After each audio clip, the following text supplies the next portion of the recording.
खबर को आंठे आंठे पानी रे छात्र छात्री नाही नसिबा असुविधार सम्मुखीन होउछंती। बंगमुंडा ब्लॉक सिंधिकला पद्मश्री उच्च विद्यालय रे श्रेणी गृह सामने आंठे आंठे पानी जमी रहितबारु छात्र छात्री नाही नथिबा असुविधार सम्मुखीन होउछंती। वर्षा जोगु श्रेणी गृह भितर को वर्षा पानी पसि जिबारु पाठपढ़ा व्याघात होउछि। वर्षा जोगु विद्यालय सम्मुख रे आंठे आंठे पानी जमी रहिबा सह श्रेणी गृह भितर को पानी पसि जाइतला। श्रेणी गृह रे पानी पसि जिबा द्वारा पाठपढ़ा बाधा प्राप्त होउछि।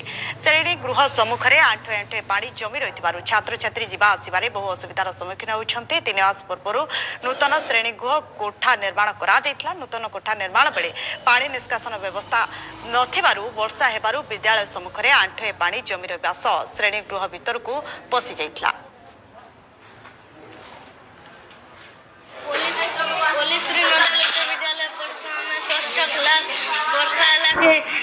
पानी मौजूद अच्छे जैन हमार क्लास के आसुची और कादो हम स्कूल रे बहुत जोर से वर्षा हिटिबारु हम क्लास भीतर पानी पसि जाइछि।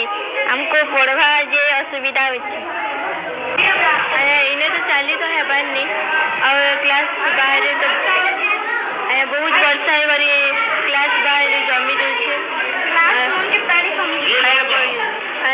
वर्षा पानी रे तो बहुत वर्षा है क्लास बाहर जमी जाउछे। आज्ञा क्लासरूम के मध्य भीतर ये पानी पसि जाउछे। इना किसी सुविधा हमें समस्त अनुरोध करी छ। आज्ञा